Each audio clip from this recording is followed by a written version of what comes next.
This is Toledo Symphony Lab, a behind-the-scenes look at the world of classical music from WGTE Public Media and your Toledo Symphony. I'm Brad Cresswell. Joining me today are the Toledo Symphony's president and CEO Zach Vassar, principal second violin and artistic administrator Merwin Sue, and the TSO's marketing director Felicia Canny.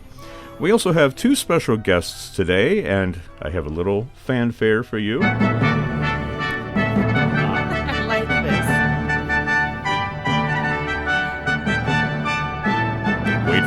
Wait for it.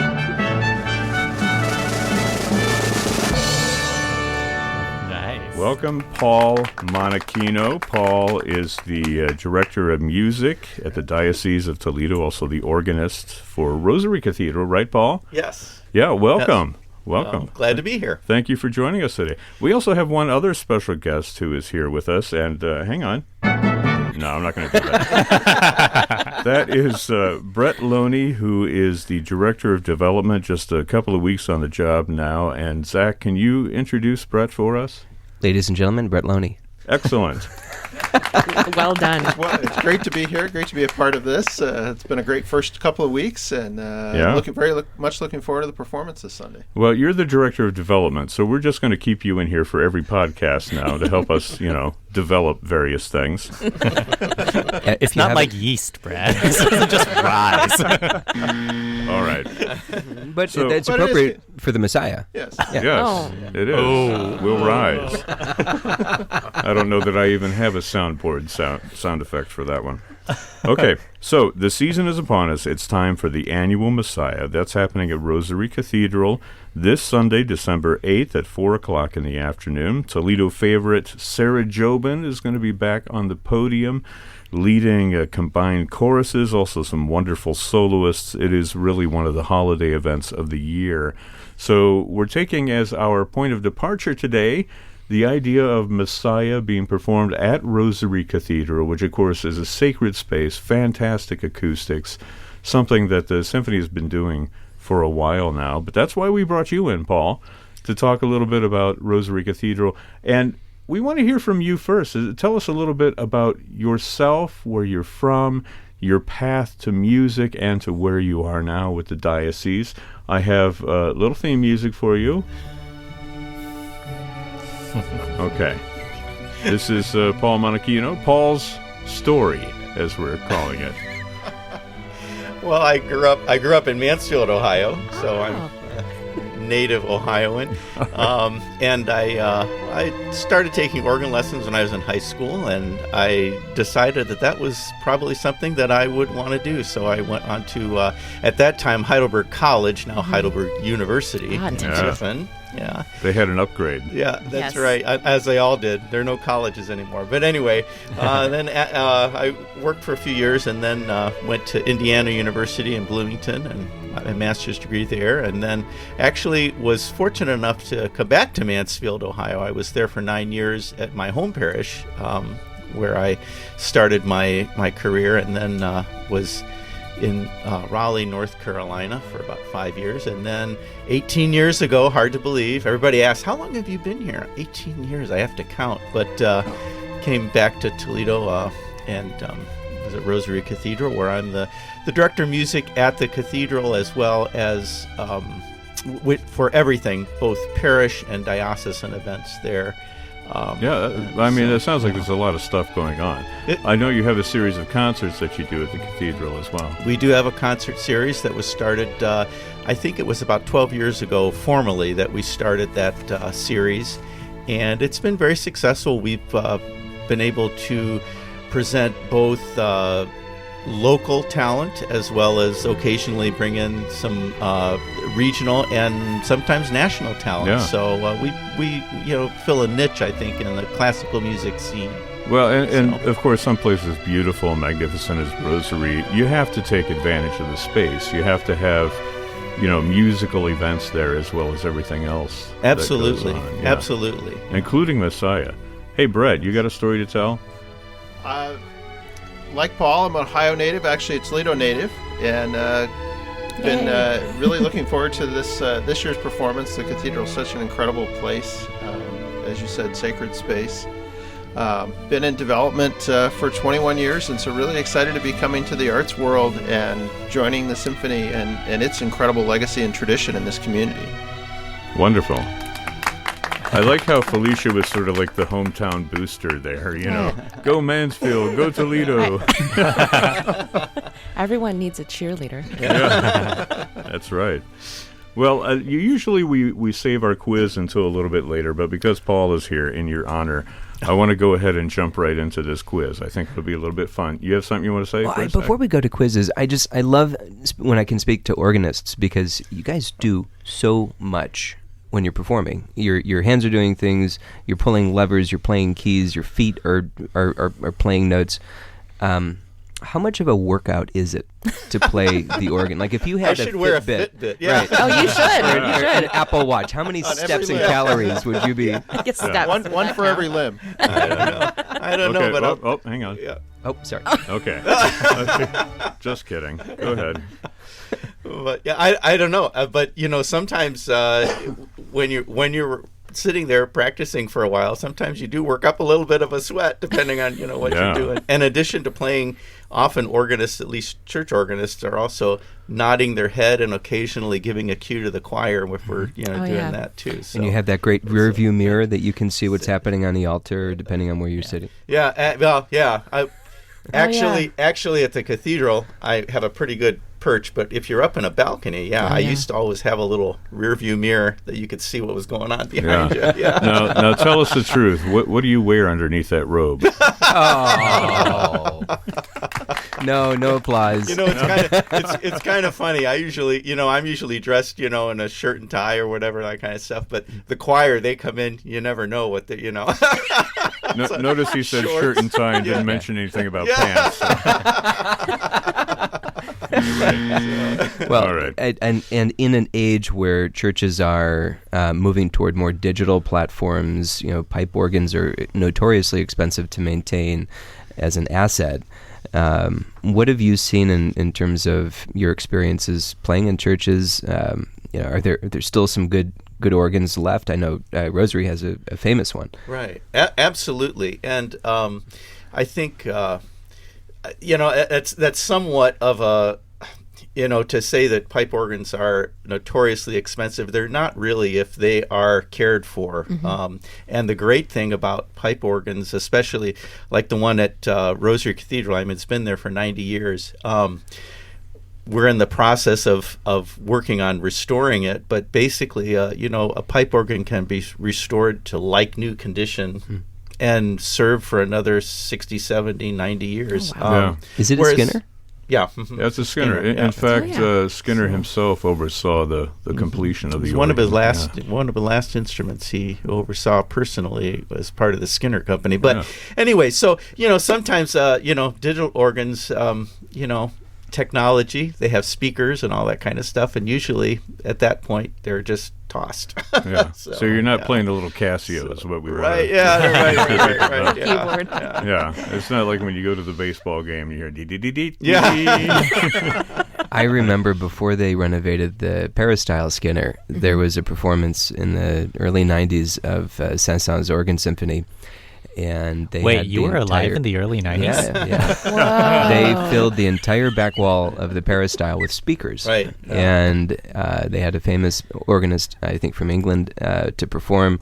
And though it was a handsome console and you had this gorgeous back wall of technology, it did not replicate the sound of a real organ. And now that we can hear that in the peristyle, thanks to a restoration. Mm-hmm. There is no real there's no imitation for the real thing. Well, the peristyle organ being a sister organ to the one at Rosary, both of them Skinner organs. Can you just say something briefly about, we talk about Skinner organs assuming everybody knows, but it was really manufactured by one of the great organ companies. Right. Ernest Skinner was, in the early part of the century, he started his own company in about 1906 or 8, something like that, and it was at the time when electricity was something new and it allowed a great deal of flexibility, expansion of the capability of the organ, and his real which at that time was kind of the thing, was to imitate the orchestra, because orchestras like the Toledo Symphony were not common at that time. The big cities had orchestras, but smaller communities, they did not have that type of thing. So you see that he was really developing a lot of orchestral imitation on the Skinner organs, both there, English horn, French horn, clarinet, oboe, all that type of thing. Lots of string sound to permit the organist to play transcriptions of orchestral, which was very common at that time. So that was something that was kind of the vogue at the time, to allow people who did not have access to an orchestra to listen and hear all that wonderful orchestral music.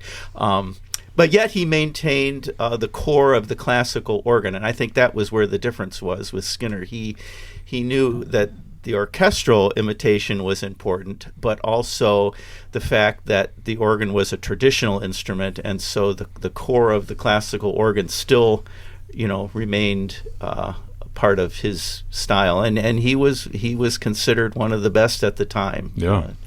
All you have to say is a Skinner organ, and people in the know automatically, assume that it's one of the top instruments. Well, let's try out our quiz. We don't have to do the whole thing, but a little bit here to sort of get in the mood to talk about cathedrals, because I want to hear a little bit more about Rosary Cathedral and how it ties into... If you start playing Glenn Miller right now on your soundboard, I'm going to leave. I have something close to that.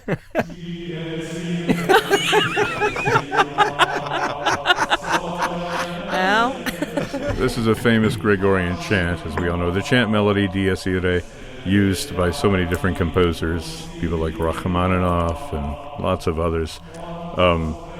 Judgment Day, basically, right? Yeah, I feel like Zach made one joke about Glenn Miller, and you're really overreacting here. You're over it. Yeah, okay.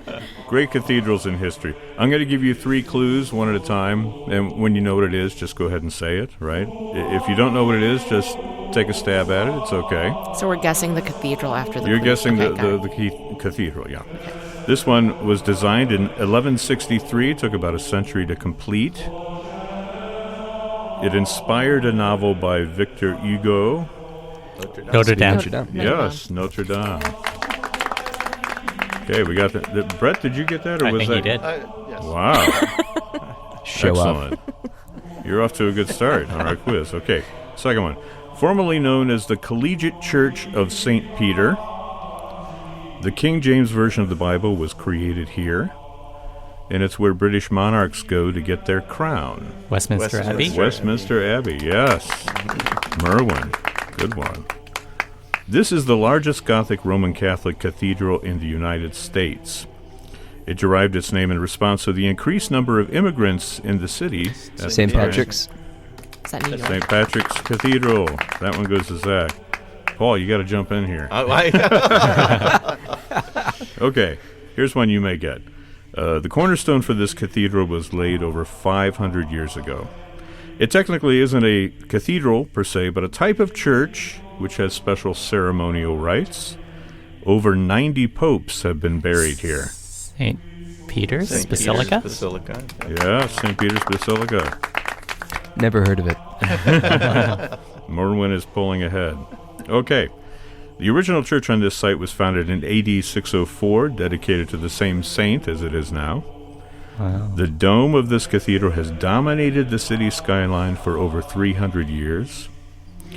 Both Winston Churchill and Margaret Thatcher had their funeral services there. St. Paul's. St. Paul's in London. Who was that? Was that? Oh, of course you know St. Paul's. That one goes to St. Paul. Okay. This one was not named for a culinary herb, but rather for a local saint. Built St. in Basil's? St. Basil's Cathedral, or Basel, which is actually just means Vasily, right? He was a local saint who was revered.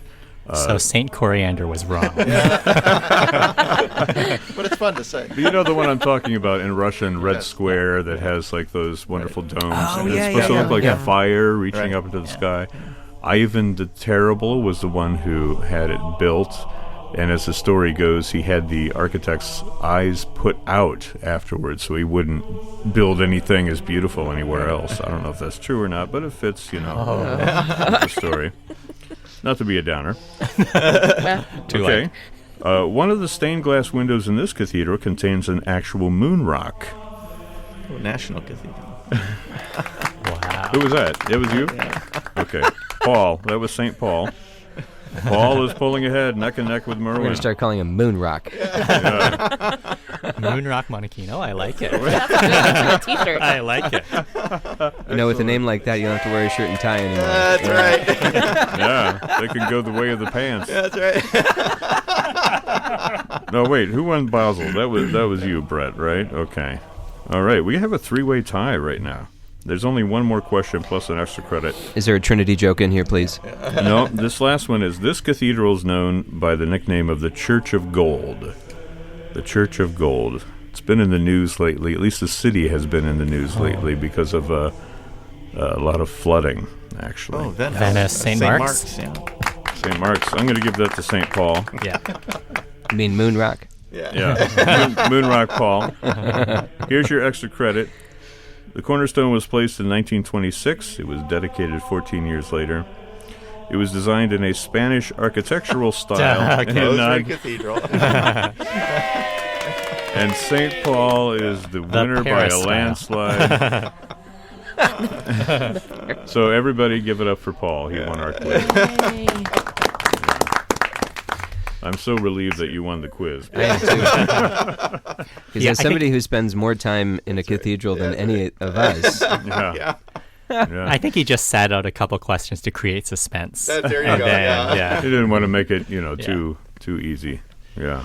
Let's talk a little bit about Messiah. This has been going on at Rosary for a few years now with Toledo Symphony. And obviously the first thing that people are attracted to is the acoustics, but of course the piece itself is remarkable. Does anybody want to take the lead and talk a little bit about this collaboration?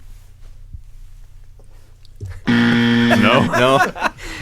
this predates me, so Merwin, Well, Paul? yeah, we were thrilled when the symphony called, and there had been performances in the Paris style, and they decided that we'd already done the Bruckner cycle, and so we had that relationship. So they said, well, what about the Messiah? And so it was a big hit right from the beginning. Certainly the venue is wonderful. A lot of the artwork reflects the imagery that's in the Messiah itself. So, you're kind of surrounded by it, and acoustically it's wonderful, and the symphony does a great job coming in and setting up the stage and just making it look great.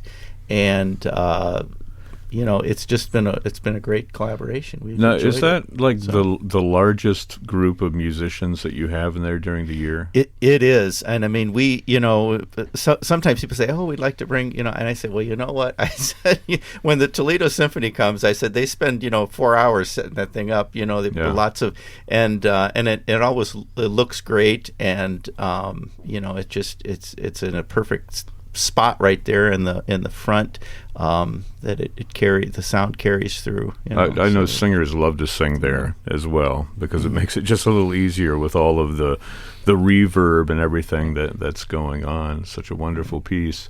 Now, how many people are involved in this altogether? You've got the symphony. I mean, on average, how many players are there in it? I would say an orchestra of about 40, and then choristers numbering about 160 would be my guess. 4 soloists, conductor, I think. So you're probably in the range of 200, 200, When they first said that, they said, "Oh, we got this chorus, and it's like 100." And I said, "Oh, there is no way. There is no way they're going to fit that. You guys have to come in and look at this." But amazingly enough, it's what happens when you stack people on top of it. That's what I was going to say. Stack them on vertically. shoulders. Standing in the shoulders of giants, right? Walls of sound, yeah. Hey, Brett, have you ever been to see Messiah? I unfortunately have never been able to get there. I'm so excited for this performance. I've heard the advertisements for it many times, but have never been able in my career to get to it. So But are you going? I am absolutely going. Okay, you're going to actually be there. Yes. Excellent for Brett. Before we go any further, I almost forgot that, Felicia, you have a lovely little cathedral story you want to tell us. This relates, of course, to our quiz, but as I understand it, you built a cathedral? I did. Oh, wow. This does not match. This does not match the story. Okay. I've, oh, thank you. Thanks. This makes it better. So, in elementary school, in art class, people would create various things, and we had a unit that was pottery. But I had asked my art teacher, this was probably in 5th grade, if I could build something different instead. So all the kids, while they were making bowls or pancakes, I made a cathedral. I chiseled out walls, and I flushed it all together and built it, and got a lot of different looks. But then when I brought it home to my parents, they were very proud of me. Well, how big was this cathedral? Oh, it was like a You can't make hand motions. miniature. This is an audio It's show. a mini version, bigger than a of bread course. box, or no? About as big as a It was toaster, maybe? exactly A the toaster. size of a bread Toaster. box, right? Toaster. And it looked, if you compare it to the Rosary Cathedral, it had similar architecture. I did my research ahead of time. Wow. It's like ashtray, dog, ashtray, chartreuse. What, now, do you still have that thing? Does it still exist? Maybe back in Cleveland somewhere, but Yeah. I do remember my first experience at Rosary Cathedral. I was a tag-along to this brass quintet from BGSU playing my Christmas Eve service, and that was my first experience at the cathedral. I was just blown away by the acoustics and the beauty. It was a perfect way to kick off Christmas. Nice. Anybody else have good cathedral or Messiah stories that they want to share? I'll just say, Hang on. everything I say sounds so much more intelligent now. Again, a story from the past is seeing the symphony at the cathedral. There's a great series of performances, everything from Britten's War Requiem to Berlioz's Requiem to Verdi's, I guess, all Requiems. But, there is something stunning about seeing a huge orchestra in that space. That's why the Bruckner series made so much sense. But you can't overestimate the impact that it has on you to be in that space. It's not just an acoustic thing, but you talked about the art in the cathedral, Paul. You are continually in awe, and we're so fortunate as Toledoans to have this great asset. I remember a performance we did a couple years ago with Giordano, and we did the Respighi church windows. church Giordano windows. Bellincampi, the conductor. Absolutely, Yeah. And it was like 45 minutes of orchestra, and I believe there was some organ beforehand. Were you involved in that? No. Well, Jim Kibbe from that's right. Oh, yeah, he that's played right. the first half solo, but then the Respighi was just. I mean, it was really something. Yeah. And the sunlight coming in through the glass windows. It's an experience. All I remember is people walking away saying, "I want more." Yeah. Yeah, it's interesting that nowadays, of course, here in the 21st century, even in the 20th century, that people have no problem with Messiah being presented in a sacred space. But, back when it premiered in 1741, it was done as charity performances because people, especially in London, it premiered in Dublin as a charity performance. But in London, they didn't want to see the subject matter portrayed in a theater, right? Nor did they think that, a church would be the place for it because it was considered too sensitive of a subject. So Handel, in his wonderful Entrepreneurial bent. his entrepreneurial spirit, he did it as a charity performance, and then that's how it found its audience at first and started doing that, year after year. I have some Messiah fun facts. You want to hear them? Things about Messiah? Do we have a choice? I mean, No choice. Oh, that works nicely, don't you think? So, very Schenkerian descent. yeah. So I already Can't argue said the with the man in thing. control of the board. Yeah, that's right. I also, I already said the thing about it premiering in Dublin as a charity event. But let's go back here in my list. We're going to start out with Handel famously wrote it in 24 days. We all know that, right? I did not know sounds that. Like Yeah. procrastination. He wrote, Doesn't it?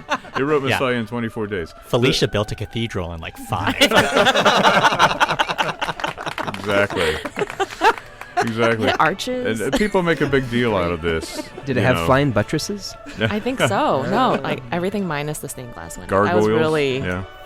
I was really into it. Okay, well, next time I'll have a quiz about things that Felicia has built. So, Handel wrote it in 24 days. A lot of people make a big deal out of that, saying, oh, he had divine inspiration. And there are stories attached to that. But it's also true that Handel worked very, very quickly anyway. Yeah. And his habit was that during the summer, he would write as much as he could for the fall theatrical season. So like the Oratorio Samson that he wrote right after Messiah, he finished that like the next month as well, right? So this is something that Handel did. Is this where the term "too hot to handle" comes from? Exactly. That's right. Okay. Too hot to handle. It was originally written for Easter. We all know that. It premiered in April, actually. It wasn't until the 19th century that people started doing it at Christmas time. It became popular in both time periods. The librettist Charles Jennens, he worked for free. He did it for free, and actually remained anonymous when they published the libretto for the piece. That was just the practice at the time. So he also wrote librettos for several other Handel. See, Handel and Haydn, they go together for me. He also wrote the libretti for several other Handel oratorios as well. Handel was in debt when he wrote the Messiah, but it was such a success in Dublin that his creditors there paid off a lot of his London debts, right? And then he went on... That's a miracle. Yeah. He went on to become one of the best paid composers of all time. Now here's a question. Why do we stand for the Hallelujah Chorus? Does anybody know why? There was a king who stood, right? I mean, that is a story. It wasn't until a few decades later that actually that story was printed somewhere. They said that the king was there, but there's no record that he was ever there. If he was there, they certainly would have, documented that. It'd be really embarrassing if he just had to go to the bathroom and he just stood up to leave and everyone stands up because he did. Well, at least they didn't all go to the bathroom. That's right. But so that probably is not true. What is more likely... So I don't get a point for that. No point. All right. What is more likely is that, people were confused a little bit. They didn't know if this was like a church service Yeah. right, or if it was a theatrical presentation. And so they stood for all the That makes choruses. sense. I can see why Not that just the happens. Hallelujah Oh, chorus. wow. They stood for all the choruses. That became the church practice. And eventually it was honed just down to the Hallelujah choruses. People caught on that this wasn't a church service per se. So everybody liked sheep? Yeah, they all liked them. Absolutely. So it might have been like the Bach cantatas where there were chorales interspersed. Yeah, That, yeah. And that would people have been, just assumed, yeah, that they were supposed to stand. And now we have Messiah sing-alongs, so people sort of, do that anyway, singing the hymns. That's all I got, except for one other fact that is kind of interesting. At the premiere in Dublin, it was a huge success, a huge draw. A lot of Handel's, part of the fact being that he was in Dublin instead of in London. Like in London, his music also was a huge draw. You had tens and tens of thousands of people showing up for like the fireworks music and things like that. But in Dublin, when he did the Messiah, they expected a lot of people, and they had to cram them into this hall. So in the advertisements that they printed, they said, ladies, leave your hoop skirts at home. Don't wear your hoops. Just wear a dress. So they had a big fashion influence as well. And men were told not to bring their swords. Oh, okay. So evidently they didn't want anybody standing next to each other and, surreptitiously stabbing your neighbor, that sort of thing. Those are the kind of Just a things that they flesh had to wound. think about in the 1700s. Oh, amazing. But We people can bring their swords to a symphony concert now, right? Brad, I'm not sure. What are the security rules and parameters at the cathedral? Well, Yeah. I'm sure at the peristyle there's a metal detector, but we don't have one yet. Lightsabers will be confiscated. So- Toledo blades, right? Yeah, there you go. Yeah. yeah, nice. So we're encouraged to bring our swords and our hoop skirts to Rosary. Well, I don't know. We need to pack as many in there because Yeah, we that's right. we Pack cram it it up. pretty full. We do. Yeah. So This is sold out, I think, every year for the last 3 years. Is that right? Yes. Yeah. Well, So too late. No tickets. Right. Sorry, folks. Now you have to sneak in. What's the best way to sneak in the Rosary Cathedral? Practice. Yeah, You just- good one. yeah. You just walk in and say, "Could you push over a little bit? scoot Squeeze over, me make into some this room." pew." Yeah.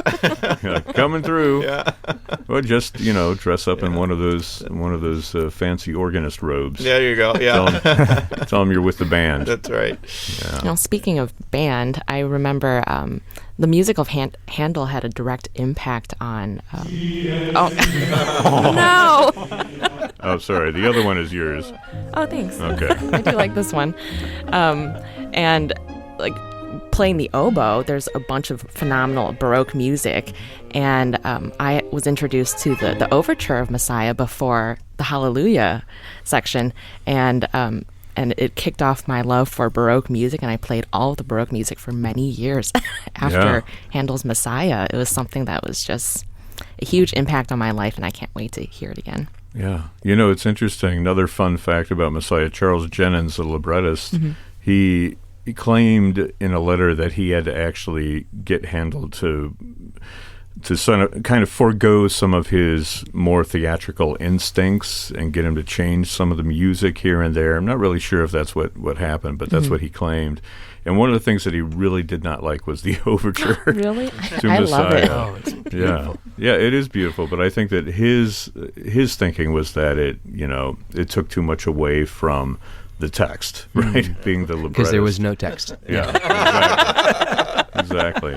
So, yeah. Wasn't it Thomas Beecham who reorchestrated the Messiah rather famously? Yeah, he did. A lot of people had a hand in that. Even Mozart did his own orchestration of Messiah, where he introduced some instruments that were not in the original. So sometimes you hear it with a big orchestra, sometimes with a smaller orchestra. What are you guys doing? Well, we're using Handel's original orchestration, but it's really interesting because Handel was famously adaptable as a performer, and there's French horn parts that it's recorded that Handel paid French horn players to perform Messiah. There's no French horn parts in Messiah, but when Handel had those instruments available, he did use them. So I think while we kind of confine ourselves to the historical record, the original score, I don't think that needs to be as an incredibly doctrinaire thing, because Handel loved utilizing the forces he had available, and he would float dozens of brass players on barges when he had the chance. So That's right. Yeah. So I feel like if other performances out there sneak in something that might not be in the score, I think Handel would have approved. Plus, he also famously borrowed from himself all the time. He wrote some of those symphonies for two choirs of instruments, sort of like a concerto grosso, where he uses all these different themes from various oratorios, recycles them. And of course, Messiah was not as well known at the time when he did that. But now you listen to one of these symphonic pieces or chamber pieces, and you're like, wait a minute, that's for the glory of the Lord. That's right out of Messiah. All of a sudden, this thing pops up. So, I think you have free license to do whatever you want. You bring in kazoos and theremins, and we're in business, right? Any horns in our No. No horns. So it's more or less a string orchestra. Yeah, string orchestra, oboe, bassoon, trumpets. Yeah. Of course. Yes. Well, those are honorary strings, right? And, Trumpets? No. Merwin, do you want to talk at all about the soloists? Absolutely. We are bringing in several soloists with Bowling Green connections, actually. Sean Matthey, our wonderful tenor, and Keith Ferris, who's recently joined the Bowling Green. Keith Ferris, I want to say about Keith, he's a fantastic singer, fantastic voice. He's had a remarkable career. Yeah. Really a coup for Bowling Green to get him teaching there. And also a great opportunity to hear him performing Messiah, the trumpet shall sound. It's going to sound great Keith singing it. And then Catherine Pracht, our mezzo-soprano, and we're very excited to work with her as well. And Elena Brown, she's coming from the Detroit area. She'll be our soprano soloist. Yeah. And so you've got Toledo Choral Society, Terrace State Choral Society, right? Combined forces. Yes, Rick Naparel is the choral director for both of those ensembles. And Sarah Jobin making a return appearance. We couldn't get her on the phone today because we laughed so much last time. We laughed her off. Yeah, we didn't want to go down that road because we never do on this podcast. Right? Yeah. Anything else anybody wants to add? I would leave the last word to Paul. Is there a moment when you're in the cathedral and you're hearing this music and you're on the cusp of the holidays? What's the point that sticks out for you? Boy, that's to combine all that 2 hours of music into one thought. Certainly, that's what we do every week here. Yeah, that's right. I would guess that probably something that comes to mind is how that particular piece of music has, over the centuries, continued to constantly fill people's hearts and minds with that great story. Mm-hmm. I mean, just its longevity and how, like you say, people come back year after year, and it for a lot of people it is just part of their holiday tradition, part of their Christmas tradition to see that. So I think the power and the strength of that particular oratorio, because there are certainly lots of them. We don't hear all of them every year, but it certainly has a staying power and quite a testament. So it might have been inspired in those 24 days. Who knows? Yeah. Well, it's always an inspiring experience for people to go see it, and people come from different approaches. They go looking for a strictly spiritual experience, which the music absolutely provides. And they may be going for the holiday experience, the Hallelujah Chorus, all these great tunes, all these great melodies. So it kind of fits in with that centuries-old tradition of the church and composers for the church taking music that they know is going to be popular with the people, but adding a message to it as well. So I think it's a great opportunity. Would this be the most famous work with an English libretto? Well, I mean... yeah. I'm trying to think of something else. Yeah. I think it would be. I mean, there's Taylor Swift and Britney Spears. if you're great oboe parts, right? Yeah. Yeah, Taylor goes Baroque. Yeah. Can't wait for It'll that happen. album. Yeah. Not goes for Baroque. It goes Baroque.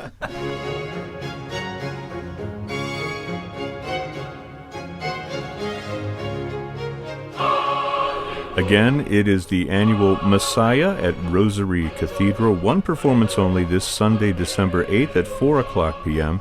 Sarah Jobin at the helm with soloists Elena Brown, Catherine Pracht, Sean Mathy, and Keith Fairs. The Toledo Choral Society and the Terrace State Choral Society. More information at ToledoSymphony.com or 419-246-8000. And the concert, Zach, has a sponsor that you wanted to mention. New underwriter this year, the LaValle Foundation has provided some generous underwriting for this performance. And, I think of something as special as what we've been describing on the radio today. We can't be more thankful. It's a wonderful gift that they're giving to this community.